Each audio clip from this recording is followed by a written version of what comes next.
Welcome to episode 48 of the Comic Watchers Show. I'm your host, Matt Meyer, coming at you from Oklahoma City. With me this week are the faithful other comic watchers. John Jack. And I'm Brian from Portland, Oregon. And Nick is out this week. He had work things. He's currently driving many miles. So, Nick, drive safe out there on the open road. Before we get started with our normal shenanigans, Brian had something he wanted to say. Yes, happy anniversary to the Comic Watchers Show. We are 1 year in. Even though we're not at 52, because although we try to do it weekly, we don't. We took a skip month, too. Yeah, in December we took 2 weeks off for the holidays, and I think we may have missed one show or here and there for whatever reasons. So for anybody who's watched us for the entire year, we are sorry that we damaged you, because we did. And if you're new, better now, right? Don't worry, we'll get to you. We'll get to the newbies too. I think me and JJ are the only two originals left. It's a little scary. Yeah, you got us too that stayed out of everybody. But we do have our 50th episode blowout coming soon. And I think we're going to try to get some old faces back for that one here in a couple more. Emphasis on blowout. Oh, there's going to be lots and lots of drinking. Like, it's going to be nothing but us ripping on like Liefeld's feet and waxing philosophical about Doomsday Clock for like 3 hours. It's going to be awesome. So bear with us in 2 weeks. But anyway, yay for us. Brian, what is the news of the day, of the week? All right, so Boom Studios. I'm not sure how they got Buffy the Vampire Slayer, but whatever it did, it worked for the company. Because Hellmouth #1 is sold out. I repeat, it is sold out. Let me rephrase. It doesn't come out until October. It is sold out. So Hellmouth #1 is, of course, Buffy the Vampire Slayer and Angel teaming up for a major event. If you watch the show, you know that's what the first season was based on. I'm looking forward to it, although I'm a little behind in the Buffy series or the franchise. So kudos to Boom for picking up Buffy. It's clearly working out well for them. This December, we're going to see a familiar face on the CW Arrowverse. Tom Welling will once again don the name of Clark Kent. I am super excited. I've actually been rewatching Smallville. I think I'm on season 5 because I don't think I finished it ever. I think I left on like season 6, so I have a lot of catching up to do. I'm super excited. Is he going to wear the tights and have the flights? We don't know. We're going to have to check it out in December. And also, sadly, it is Arrow's last season. Boo. Batman Day is coming September 21st, tomorrow, or actually, I don't know when it will be for you guys. It may be in the past by the time this airs. So in honor of Batman Day, Manhattan will light up the Empire State Building yellow in honor of the world's greatest detective. Tony Stark Iron... Awesome. Huh? That's pretty awesome. Yeah, that's really cool. And hey, I just want to throw out there that most comic shops do lots of events for Batman Day sales. So get out there and support your LCS, even if you don't normally shop in one. Yeah, for sure. I mean, there's always mega sales. So Bats, happy 80th, man. You look great for 80. Tony Stark, Iron Man, is coming to an end this December. Issue 19 will be its final issue. It's unclear of what's coming. We expect resolicitation of #1, Tony Stark, Iron Man #1, any day now. Yeah. Is it really the last issue? That's crazy. Yeah, who ends on 19? I know. It's Dan Slott, so it's going to be Superior Iron Man again. Probably. Actually, I think there's a lot of speculation that they're doing something to tie the book into Iron Man 2020, which will be celebrating its 35th anniversary in the year 2020. So I'm sure Arno Stark will pop up at some point, especially since Dan Slott loves his continuity. Maybe a little too much. So for this and more, you can always go to our website, www.comic-watch.com. Awesome! Any other news nuggets? No? Okay. I didn't have anything. Actually, Jim Zub is going to be writing a Conan crossover, including with it's a crossover, Serpents of Time, I think it's called. Serpents is something. It's going to be Conan, Dark Agnes, Solomon Kane, and Moon Knight. So What? Written by Jim Zub. Should be pretty cool. In other Sword and Sorcery news, as I'm the only one who cares, next issue of Savage Sword of Conan heralds the long-awaited return of, not that long actually, he last wrote Conan in 2014, but the long-awaited return of longtime Conan scribe Roy Thomas is going to be writing 2 issues of Savage Sword of Conan, numbers 10 and 11. It's an awesome treat for old school fans.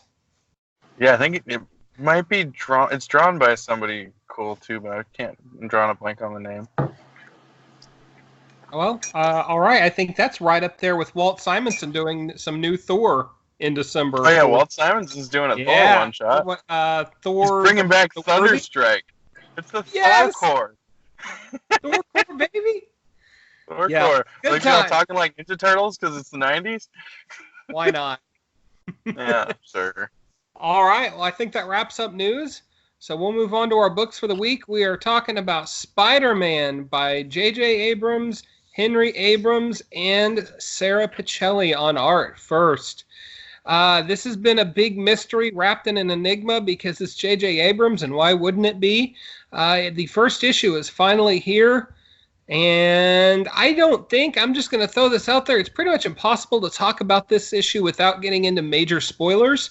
So, spoilers are on. You have been warned. Brian, what did you think about Spider-Man #1?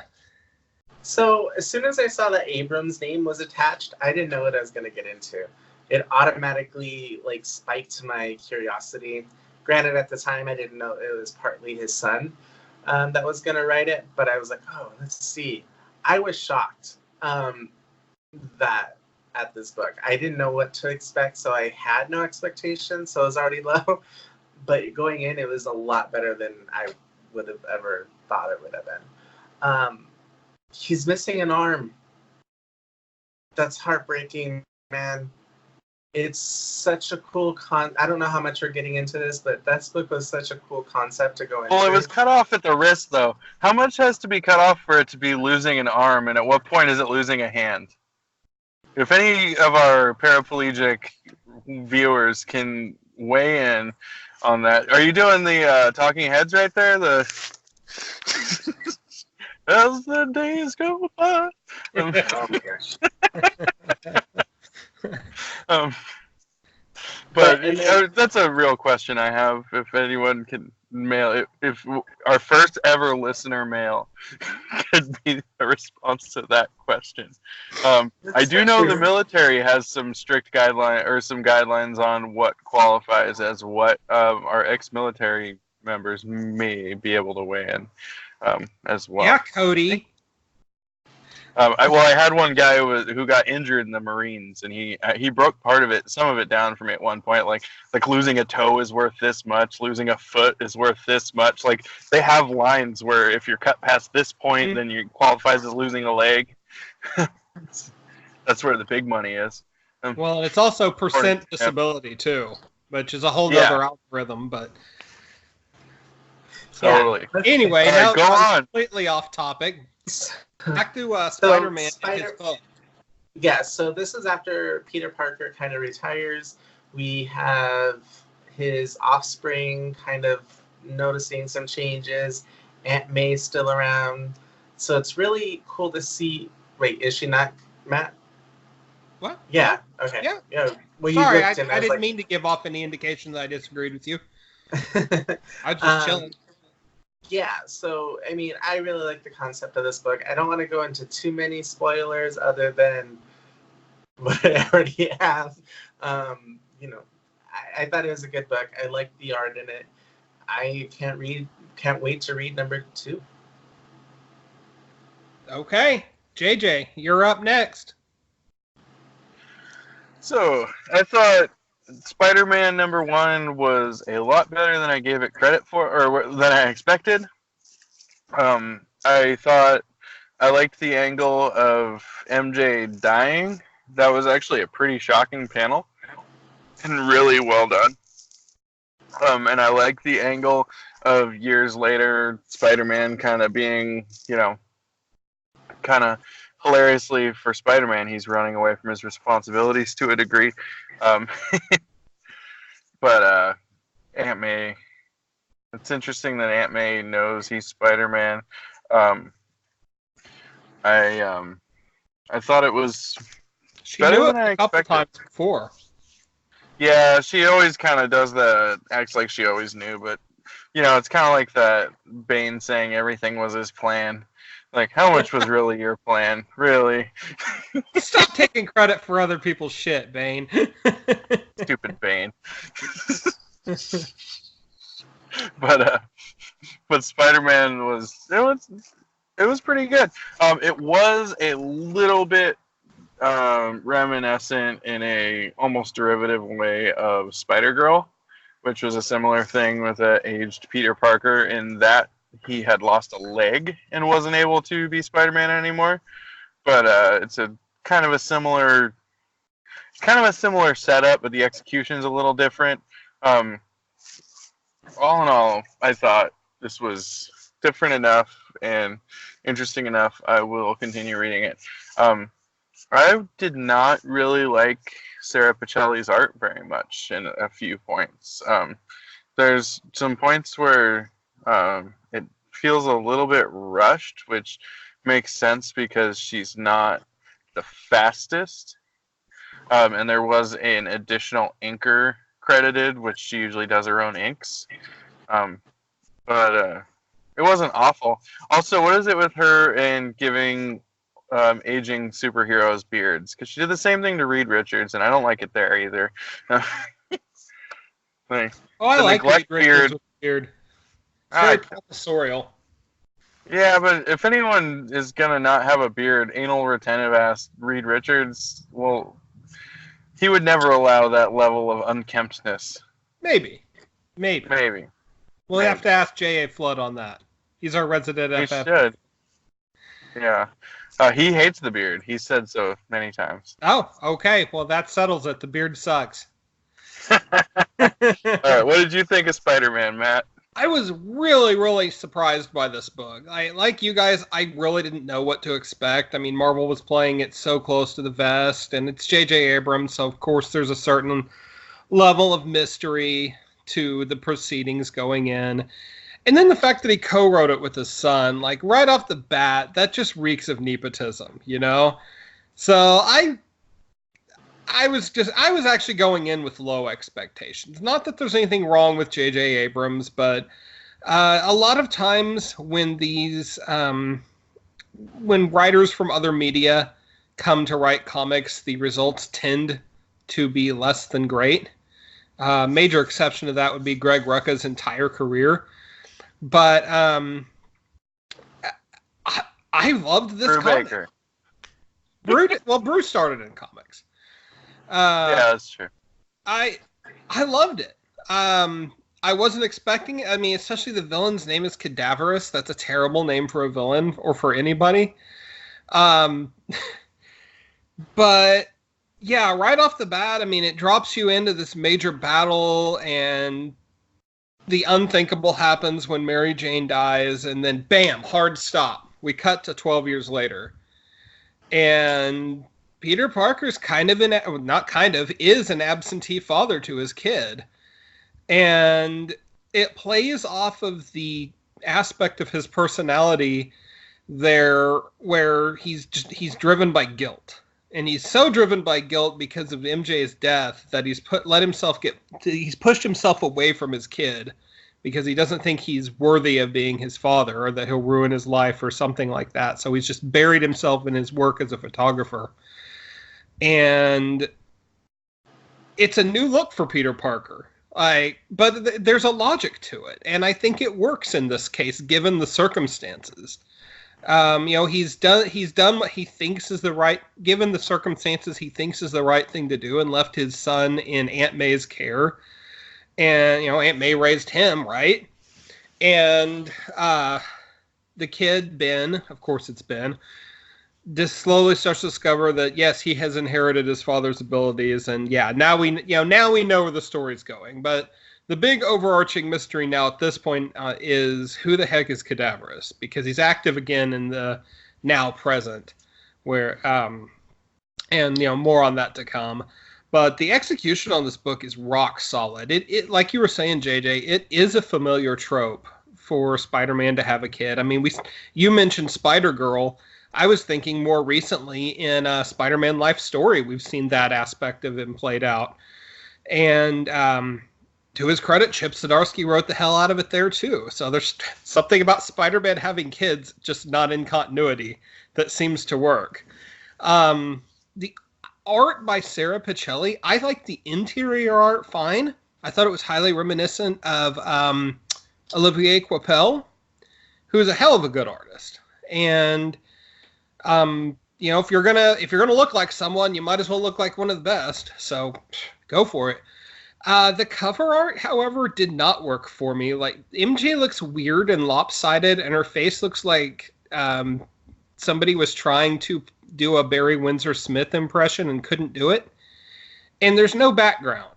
And that always bothers me, especially on a cover, because it just reeks of laziness, for lack of a better term. I mean, if you basically just slapped a pinup on a cover, but that's just the cover. That everything between the covers is awesome. So I really enjoyed this book, and I can't wait to see where it goes. Guys, do you have any final thoughts on it? Go to your local comic book shop and pick it up.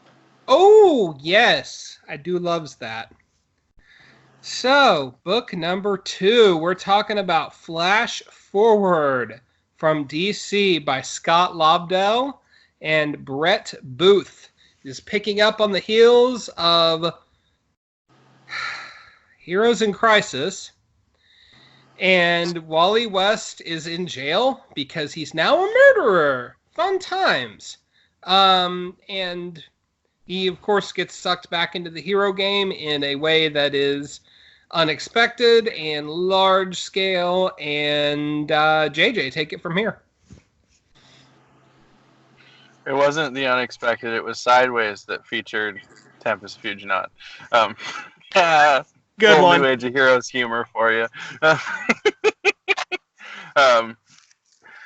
This book, I think the book itself is executed fine. Brett Booth is a fine artist, and Scott Lobdell is a fine writer. But they've been handed just a really raw deal with what they're working with. They're doing a book nobody asked for, a sequel to an event a lot of people didn't like, that links Heroes in Crisis and metal with the new age of heroes. It's all things that metal was better received than the other two things, but I think Dark Multiverse things have officially reached like 1994 Carnage levels of saturation, and I think we're done. I think we're done with it. Like, the Dark Multiverse, I could never hear the words slipping into the Dark Multiverse again, and that would be fine. I don't need one shot after one shot of Batman Who Laughs infected such and such. I don't need an extended Batman Who Laughs miniseries. I don't need to be reminded that metal existed. I thought metal, for what it was, as as an event was great. I actually really liked Metal. But it's just been spin-off after spin-off, and the entire New Age of Heroes movement spun out of Metal. Part of which was Tempest Fuginaut, who, for some reason, needs the fastest being in the multiverse to do things because he collected billions of data. Those are words that actually are contained in this. I argued with Cody about whether or not that was a correct thing to say. I still say that billions of data is not for one thing, it's not the right way to say it. For another thing, it's the stupidest thing I ever heard. What did he run into the internet and pick up a bunch of things? It's not a shredder. He's not the Penguin with a lot of tape and a little patience. It's not the way. It's not how files work. And I would love to have never thought of that stupid plot point from Heroes in Crisis ever again. But here we are. This book is acceptable. After all that, it's all right. It's fine. It's acceptable, but what it is not. The book itself is fine, but on an execution reason. Okay, The book itself is fine, writing wise and art wise. But as for concept, as for why it exists, I hate this book and hope to never hear of it again. What did you think of it, Harvey? So for me, I actually liked Heroes in Crisis. Let me explain. I don't necessarily like what happened. I don't like that Roy died. I don't like that Wally ended up being the murderer. I don't like any of that stuff. But as much as these guys tend to bicker about the book, it was a good book because of that. We've continued to talk about it, even if it was just a complaint. It is one of the first books that all of us would read, even if it was just a hate on it. It made everybody week to week, or whenever it was released. Was Heroes in Crisis #1 our first show? I think it was like our first or second show, actually. We argued about it for like 90 minutes straight. Yeah, I could see us. I wish I could have been there. I don't remember. I feel like it was a little bit further in, but it's possible. So my point is, don't let these guys fool you. Yes, they didn't like the story of how it was turning out, but it was a good book because they kept reading it and they kept talking about it. And we're talking about it again. Where was I going with this? I don't remember. But I liked this book, but I don't like that Wally's still a murderer. I don't know how you guys are going to fix this. Just fix it. Bring back Roy. That was my proud moment. Roy was back for a few minutes. Not really. It was a flashback, but you know. So flash forward. Make us proud. That's all. Okay.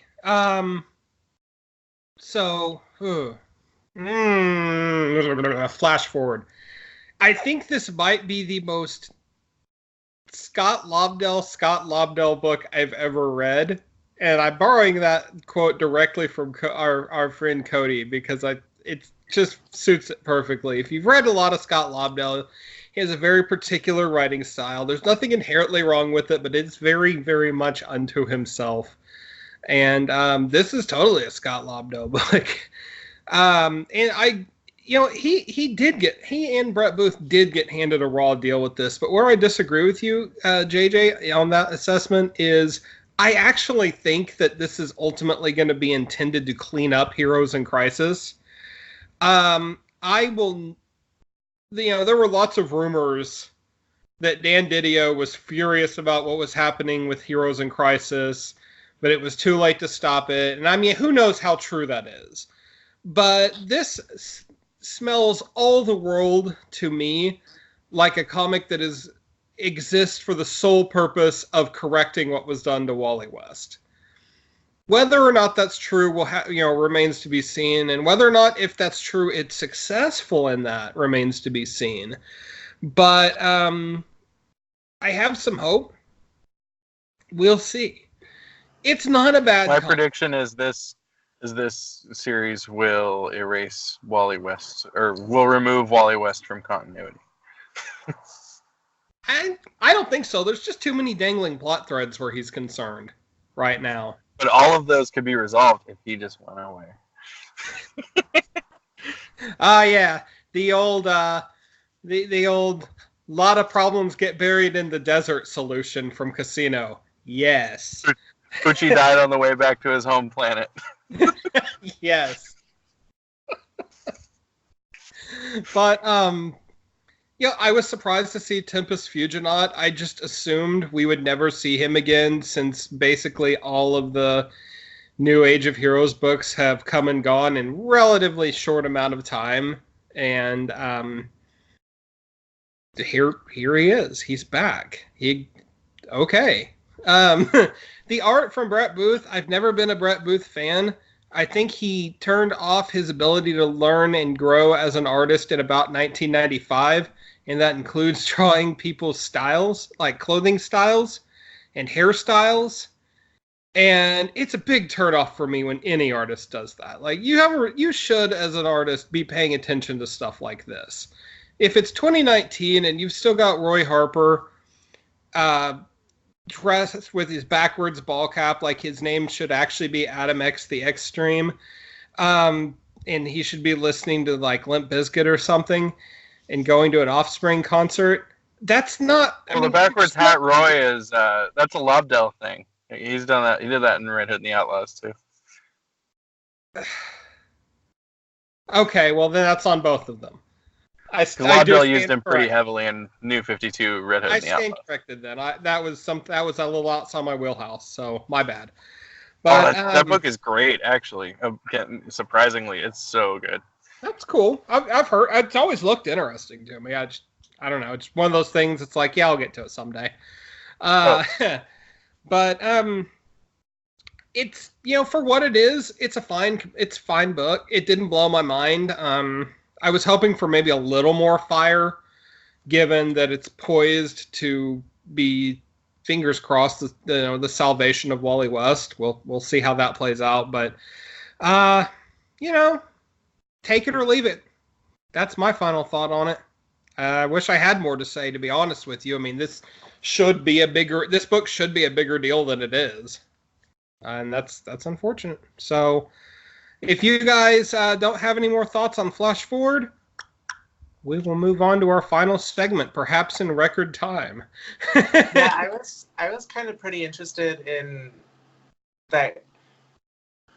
However big Heroes in Crisis was, I expected kind of more should be around the Flash Forward, because I think it's going to be a big event. Right? I think stories will come from it years down the line. Or at least I'm hoping. Definitely could be. Yeah. So I just wish that there would be a little bit more of a push for it. Yeah, I don't disagree with that. Yeah. The problem is, ever since Barry Allen was brought back in 2008, DC just hasn't known what to do with Wally West.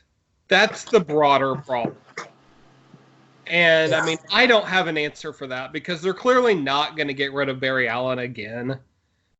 And so Wally's just kind of this sacrificial lamb that gets shuffled out of continuity for 5 years and then jerked around and then shoves pipes down heroes' throats. And, yeah, fun. And his family was erased, and we don't know what to do with this guy. So, I don't know. DC's kind of painted themselves into a corner where Wally West is concerned. And yeah, it doesn't work. It's a little reminiscent of how after Hal Jordan came back, they for the life of them did not know what to do with Kyle Rayner.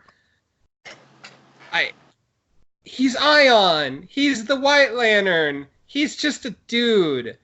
We don't know. And yeah. I could probably bitch about that a lot more, because it's Kyle and I love him so. But okay, well, hey, I think that's it for Flash Forward. Let's get to our final segment. What have you been reading? What are you looking forward to? B, how about you? Oh, I was not prepared. Oh, so X Factor, I haven't read anything new since the last week for X Factor. I caught up on a bunch of books. I read Absolute Carnage, the latest installment. Oh, I'm so in love with that book. Donnie, you're doing such an amazing job, and all the rest of the creative team. I like it because I just read that book. Like I'm not getting all of the other tie-ins books. I'm just reading the main, and I feel like I still am able to keep up, catch up, whatever. Um, I read so much. I finally caught up on Batman. I really like what you did there, King. Putting putting Catwoman and Batman back together after 50. Thank you, thank you. But then I read They're hanging out on the 78, beach. Isn't the city on fire or something?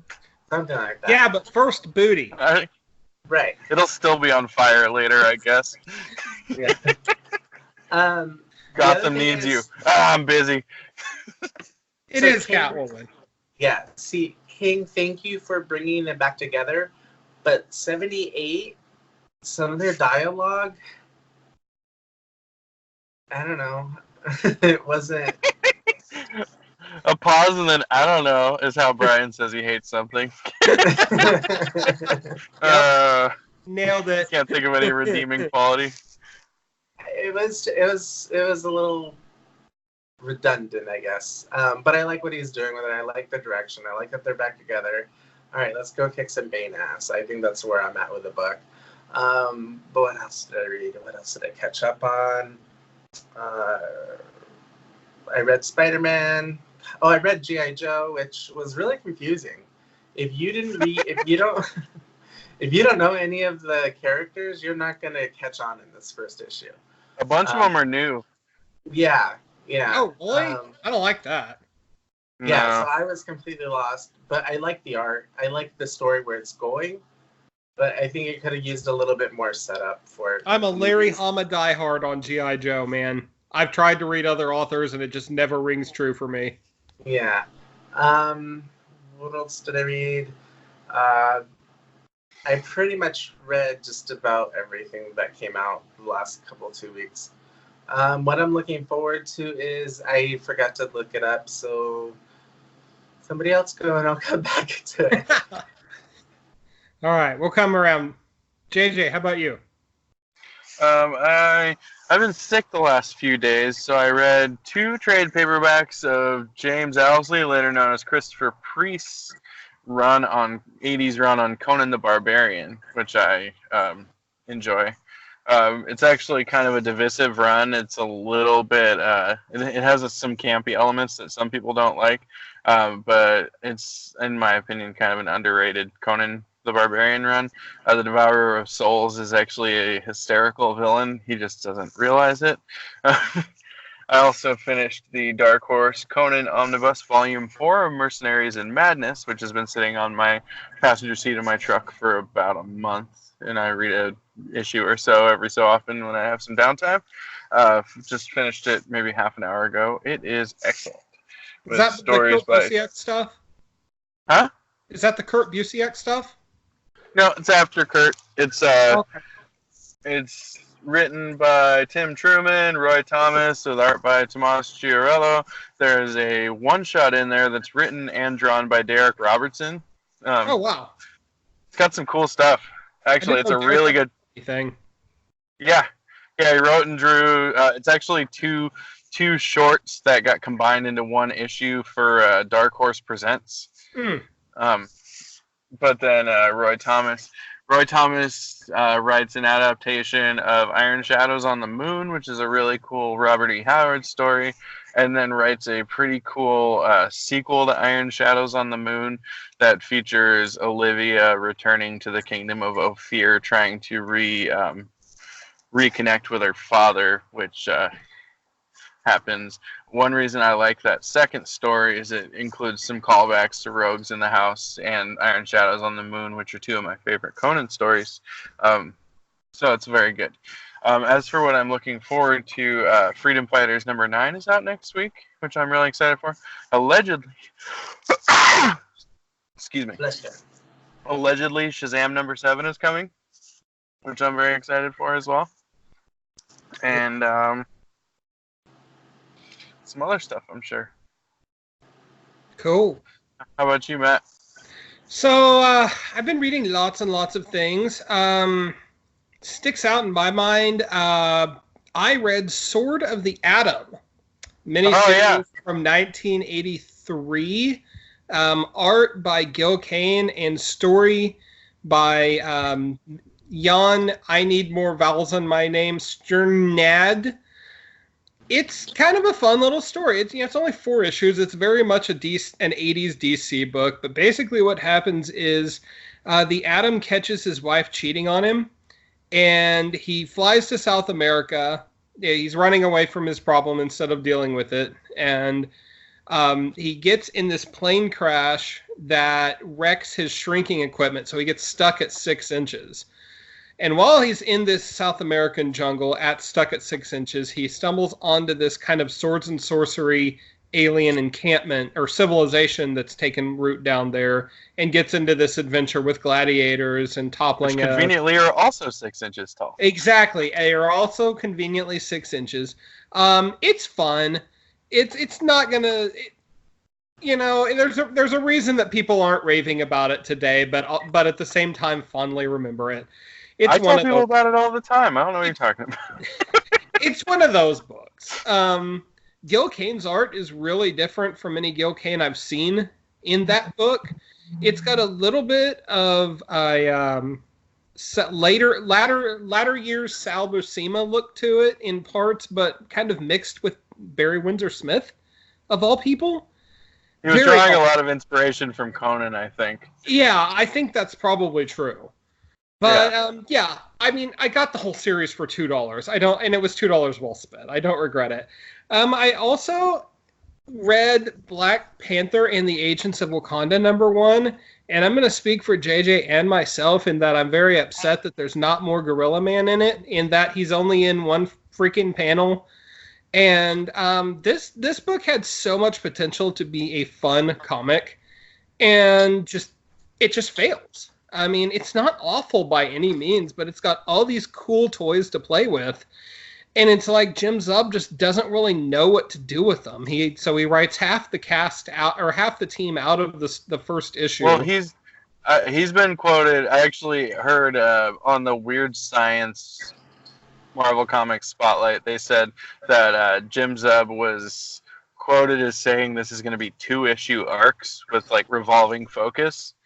Almost like a truncated version of Tinian on Detective, where he did an arc for each character.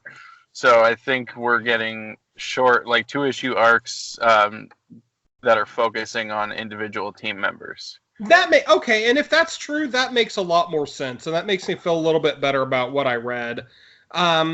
It's not a bad comic. It just didn't live up to my expectations, and I will still check out at least the second issue, because I think there's a ton of potential in this book.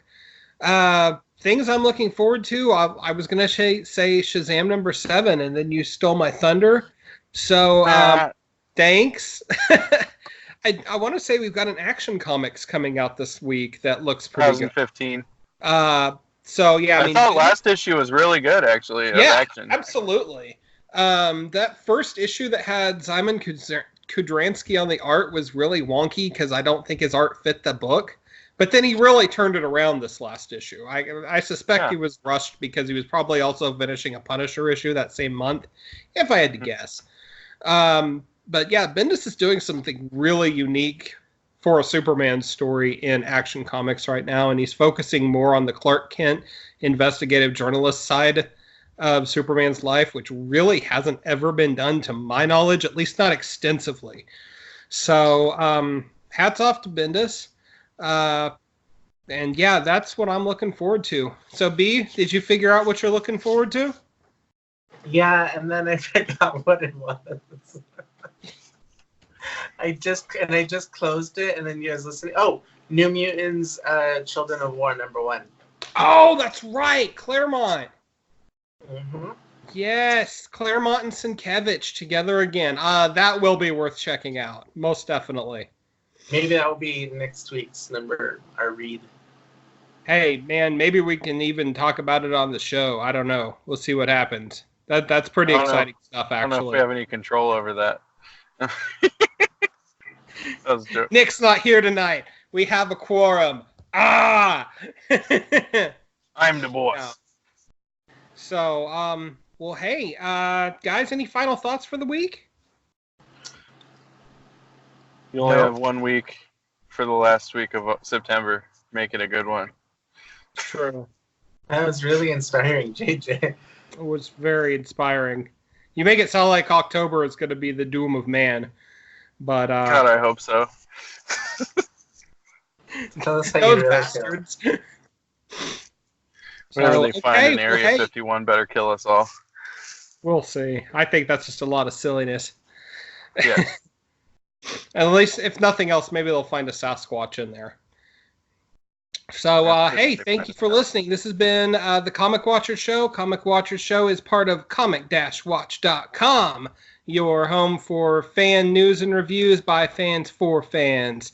I'm your host, Matt Meyer. This is Brian Arbizo, John Jack, and we are saying see you next time. And at one time, we're going to have Matt know our actual tagline. Nope. No? Derbs, cut Okay. that. No.